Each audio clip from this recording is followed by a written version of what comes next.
है लक्ष्मी माता। आपकी इस वीडियो को जो भी पूरा देखे उसकी सारी मनोकामनाएं पूरी कर देना, उसकी झोली खुशियों से भर देना। भक्तों, आज मैं आपको बताऊंगा किस पाप के कारण महिला समय से पहले ही विधवा हो जाती है। तो भगवान विष्णु और माता लक्ष्मी क्षीर सागर में शेष नाग की शैया पर बैठे हुए थे। तब माता लक्ष्मी के मन में जिज्ञासा हुई और उन्होंने भगवान विष्णु से प्रश्न किया कि हे प्रभु, किस पाप के कारण महिला समय से पहले विधवा होती है? ऐसा कौन सा पाप है जो एक पवित्र नारी को भी विधवा बना डालता है? क्या महिला के विधवा होने के संकेत पहले से मिलते हैं? तथा महिला का वह कौन सा अंग है जिससे यह पता चलता है कि महिला विधवा होगी या नहीं? इस प्रकार से प्रश्न पूछने पर भगवान विष्णु कहते हैं, प्रिय, अपने उचित प्रश्न किया है। यह सत्य है कि कुछ महिलाओं के भाग्य में जल्दी विधवा होना लिखा हुआ होता है, चाहे वह पवित्रता ही क्यों ना हो। किंतु एक पाप के कारण महिला विधवा बनती है और महिला के शरीर का एक अंग उसके विधवा होने का संकेत भी देता है। भगवान विष्णु कहते हैं कि हे देवी, तुम्हें इस परम गोपनीय सत्य को बनाते हो पहले ही तुम्हें एक कथा सुनाता हूँ। इस कथा में तुम्हें तुम्हारे सभी प्रश्नों के उत्तर मिल जाएंगे, इसलिए तुम इस कथा को ध्यान से सुनना। मित्रों, भगवान विष्णु ने माता लक्ष्मी को एक अत्यंत सुंदर कथा सुनाई है। इस कथा के माध्यम से भगवान समस्त मानव जाति के कल्याण के लिए कई महत्वपूर्ण उद्देश्य दिए हैं, इसलिए आप इस कथा को पूरा जरूर सुने। इस कथा को आधा अधूरा सुनना पाप माना जाता है। तो चलिए शुरू करते हैं। मित्रों, एक समय की बात है, मध्य देश में एक अत्यंत धनवान सेठ रहा करता था। उसका एक पुत्र और 3 पुत्रियां थी। उसकी तीनों पुत्री का विवाह अच्छे और धनवान घराने में हो गया था, किंतु सेठ की एक पुत्री को दुर्भाग्य का सामना करना पड़ा। उसकी एक पुत्री विवाह के कुछ ही वर्षों बाद विधवा हो गई और अत्यंत दुख में जीवन बिताने लगी। विधवा महिला का नाम था सावित्री। सावित्री अत्यंत सुंदर, गुणवान और पवित्र नारी थी। तो उसके भाग्य में जो अशुभ लिखा हुआ था वही उसके साथ घटी हो गया। सावित्री के पति ने विवाह के समय केवल सावित्री के सुंदर रूप और उसके पिता की धन संपत्ति देखी थी। इस कारण से उसे भी जल्दी ही शरीर का त्याग करना पड़ा। बचपन से ही सावित्री के शरीर के अंगों पर उसके विधवा होने का लक्षण दिखाई दे रहे थे, लेकिन किसी ने उस पर ध्यान नहीं दिया था। सावित्री के पिछले जन्म के कर्मों के कारण उसे इस जन्म में विधवा होना पड़ा था। भगवान विष्णु कहते हैं, देवी, मैं तुम्हें सावित्री के पूर्ण जन्म की कहानी सुनाता हूँ, उससे तुम ध्यान से सुनो। सावित्री का पिछले जन्म में एक ब्राह्मण के घर पर जन्म हुआ था। उसका नाम था गायत्री। अब ब्राह्मण राजा का अत्यंत प्रिय था, जिसके कारण से ब्राह्मण का घर धन धान से भरा हुआ था।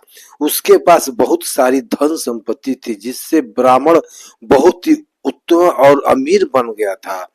वह ब्राह्मण अपनी पुत्री गायत्री से बहुत प्रेम करता था, क्योंकि वह उसकी इकलौती पुत्री थी।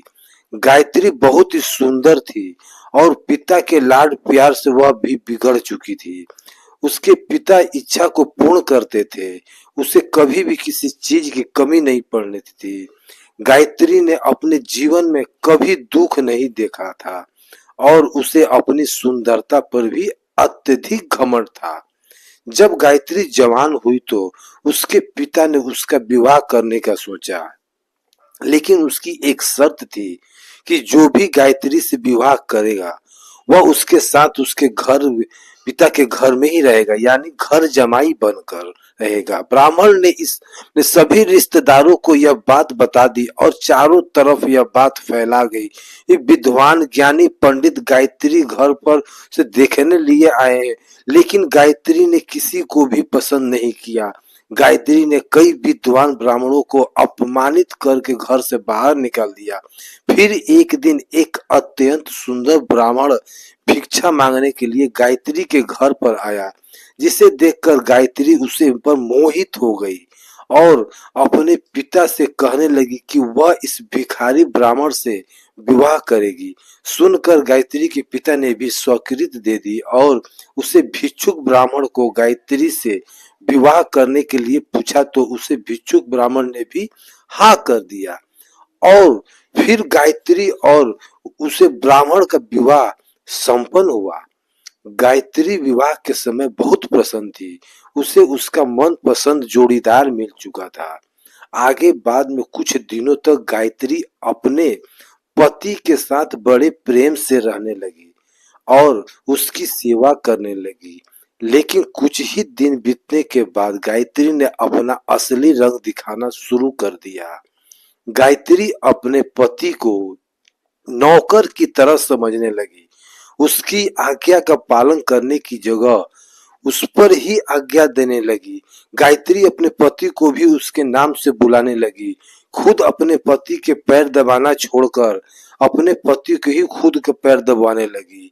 गायत्री स्वेच्छाचारी थी। वह पति को बिना बताए ही घर से बाहर चली जाती। कभी पति को कोई बात नहीं मानती थी। पति के पहले ही भोजन कर लेती थी। किसी भी धार्मिक कार्य में पति के साथ नहीं बैठी थी और अकेले ही मौज मस्ती करती थी। अपनी पत्नी के ऐसे व्यवहार को देखकर गायत्री का पति बहुत दुखित रहने लगा। उसने गायत्री को बहुत समझाने की कोशिश की, लेकिन वह कभी नहीं मानी। गायत्री अपनी ही मानने करती थी।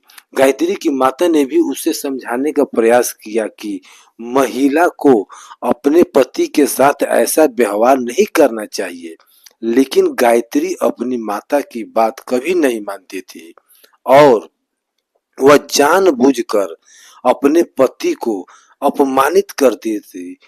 दिन रात पति की बुराई करने, उसे अशब्द कहना, उसे नाम लेकर बुलाना आदि प्रकार के निंदा कार्य वह रोज करती थी।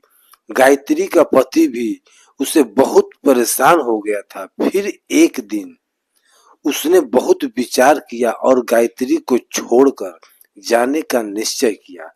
गायत्री का पति बिना किसी को बताए ही अपने घर को छोड़कर चला गया। उसे गायत्री का त्याग कर दिया और वन में जाकर तपस्या करने लगा, क्योंकि शास्त्र यही कहता है कि बुद्धिमान मनुष्य को दुष्ट और स्वेच्छाचारी पत्नी का त्याग कर देना चाहिए, अन्यथा वह भी उसके पाप का भागीदार बनता है। गायत्री का पति वन में जाकर तपस्या करने लगा। गायत्री ने भी अपने पति को खोजने की कोशिश नहीं की और बड़े मौज से अपने ही घर के रहने लगी। गायत्री की माता ने उसे बहुत समझाया कि वह अपने पति की विनती करके उसे वापस घर पर लेकर आए, लेकिन गायत्री कहती थी, जाने दो माता, वैसे भी मेरा भीख मांगा पति किसी काम का नहीं है। वैसे भी विवाह करके मैंने उस पर उपकार ही किया था, लेकिन वह मूर्ख मुझको ही छोड़कर चला गया। ऐसे मूर्ख पति के साथ रहने से अच्छा है कि मैं अकेली ही रह लूं। मैं इतनी सुंदर हूं कि कोई भी पुरुष मुझसे विवाह कर लेगा। गायत्री की ऐसी बातें सुनकर उसकी माता भी दुखित रहने लगी। उधर गायत्री का पति ध्यान मग्न होकर तपस्या करने लगा और सांसारिक बंधनों से मुक्त होकर ईश्वर की भक्ति में लग रहा। कुछ दिनों बाद गायत्री के पिता के साथ अशुभ घटना घटी। वो राजमहल में चोरी करते हुए सिपाही ने पकड़ लिया और राजा को इसकी खबर दी जाती। राजा उस पर बहुत क्रोधित हुआ और उसका सारा धन संपत्ति छीनकर उसे कारागृह में डाल दिया। तब कुछ दिनों के बाद गायत्री बहुत गरीब हो गई। गायत्री की माता और गायत्री अब दूसरों के घर पर काम करने के लिए जाने लगे। गायत्री के पिता को कारागृह में बंद थे, तो उसे और उसकी माता को सारा काम करना पड़ रहा था। तब गायत्री को अकेलापन सताने लगा। घर में कोई पुरुष नहीं था, इसलिए उसकी सहायता के लिए भी कोई नहीं था। गायत्री को अपने पति की याद आने लगी, लेकिन गायत्री का पति तो वन में सन्यासी बनकर बैठा था। फिर गायत्री अपने पति को ढूंढने के लिए वन में चली गई, लेकिन उसे उसका पति कहीं पर ना मिला। वह वन में हर तरफ घूमने लगी, लेकिन उसे उसका पति नहीं मिला। फिर वह एक जगह विश्राम करने बैठी तो अचानक उसे स्थान पे एक शेर आ गया और उसे गायत्री पर हमला कर दिया और उसी क्षण गायत्री के प्राण चले गए। मृत्यु के बाद दो यमदूत गायत्री को घसीटते हुए यमलोक ले गए। यमलोक में जब गायत्री यमराज के सामने जा पहुंची तो यमराज ने उसके पाप और पुण्य का मूल्यांकन किया। यमराज कहने लगे, यह तो अत्यंत पापी महिला है, इससे कभी अपने पति का सम्मान नहीं किया, इसने बार बार केवल अपने पति का अपमान ही किया है, तो उसका नाम लेकर बुलाती थी और अपने पति के साथ नौकर की तरह व्यवहार करती थी। ऐसे दुष्ट महिला को तो नरक में भेजना चाहिए।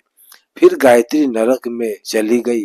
अनेक वर्षों तक नरक में सजा भोगने के बाद गायत्री को एक पुण्य जन्म के कर्मों का प्रायश्चित करने के लिए फिर से मनुष्य का जन्म प्राप्त हुआ। जो पाप गायत्री ने किए थे, उस पाप के कारण गायत्री के शरीर पर विधवा होने के लक्षण प्रकट हुए थे। भगवान विष्णु कहते हैं कि हे देवी, अब मैं तुम्हें उन चिन्हों के बारे में बताता हूँ जिस महिला के अंग पर ऐसे चिन्ह प्रकट होते हैं, वह महिला समय से पहले विधवा होती है। भगवान विष्णु ने विधवा स्त्री के लक्षण बताए हैं। यदि किसी महिला के पैर पसीने से रहित हो, उस पर नसें दिखाई देती हो, ऐसे पैर चिकनी तथा कोमल हो, तो वह महिला सुख भोगने वाली तथा ऐश्वर्यशाली नहीं होती। यदि महिला के पैरों का अंगूठा गोल मासल हो और वह महिला पवित्रता एवं ऐश्वर्यशालिनी होती है। यदि महिला के पैर के अंगूठे पर नसें दिखाई देती है तो वह दुर्भाग्य से युक्त ब्रह्मचारिणी होती है। बहुत छोटे अंगूठे वाली महिला कलेश करने वाली और दुख भोगाने वाली होती है। अंगूठा यदि चिपटा हो तो वह महिला गर्भ धारण क्षमता में दुर्बल होती है। यदि किसी महिला के पैर की तर्जनी उंगली अंगूठे से भी बड़ी हो तो वह स्वच्छंद, कमजोर और अर्थात अनेक पुरुषों से संबंध बनाने वाली होती है। यदि किसी महिला के पैर की उंगलियां परस्पर मिली हुई हो, एक दूसरे के नजदीक हो, उंगलियां गोल एवं सीधी हो और नाखून पतले एवं छोटे हो, तो वह ऐश्वर्यशालिनी होती है और ससुराल में सुख भोगती है। अब मैं विधवा महिला के पैर के लक्षण बताता हूँ। यदि किसी महिला के पैर का अंगूठा बहुत बड़ा हो और आगे से गोल हो, उसके नाखून टेढ़े मेढ़े हो और उंगली पर नसें दिखाई देते हो, तो उस महिला के विधवा होने के योग बनते हैं। यदि महिला की एड़ी आम बहुत बड़ी हो तो वह मृत्यु पर्यंत दुख भोगने वाली होती है। और यदि महिला के पैर मांस रहित हो तो ससुराल के भाग्य को नष्ट कर देती है। यदि किसी महिला के पैर की अनामिका उंगली बाकी उंगलियों की तुलना में बहुत छोटी हो तो वह कलश करने वाली और घर में वातावरण को आसानी बना देने वाली होती है। यदि किसी महिला के पैर की मध्यमा उंगली अर्थात बीच की उंगली ज्यादा लंबी हो तो उस महिला के लिए अयोग्य होती है। जो महिला चलते पैर को पटकते हुए चलती है और धाम धाम की आवाज करती है तो वह अपने पति का विनाश करने वाली होती है। भगवान विष्णु कहते हैं, हे देवी, इन्हीं लक्षणों के कारण सावित्री समय से पहले विधवा हुई थी। पिछले जन्म के कर्मों के कारण ही महिला के विधवा होने के युग बनते हैं। जो महिला अपने पति का अपमान करती है, उसका नाम लेकर बुलाती है तथा उसके भोजन करने से पहले ही भोजन करती है, तो वह महिला निश्चित ही समय से पहले भी होती है। इस पवित्रता महिला कभी पति का अपमान नहीं करती, कभी उसे नाम लेकर नहीं बुलाती और सदैव पति के एक निश्चित रहकर अपनी इच्छा के अनुसार चलती है। उस महिला की कभी दुर्गति नहीं होती और वह मृत्यु के पश्चात मेरे स्वर्ग लोक को प्राप्त करती है। तो मित्रों, इस प्रकार से भगवान विष्णु ने माता लक्ष्मी को अत्यंत महत्वपूर्ण कथा सुनाई है। उम्मीद है आपको यह जानकारी अच्छी लगी होगी। वीडियो को लाइक जरूर करें और कमेंट में जय श्री हरि विष्णु और जय माता लक्ष्मी जरूर लिखें। साथ ही अगर आपने हमारे चैनल को सब्सक्राइब नहीं किया तो सब्सक्राइब जरूर करें और बेल आइकन को प्रेस कर दें। Thank you.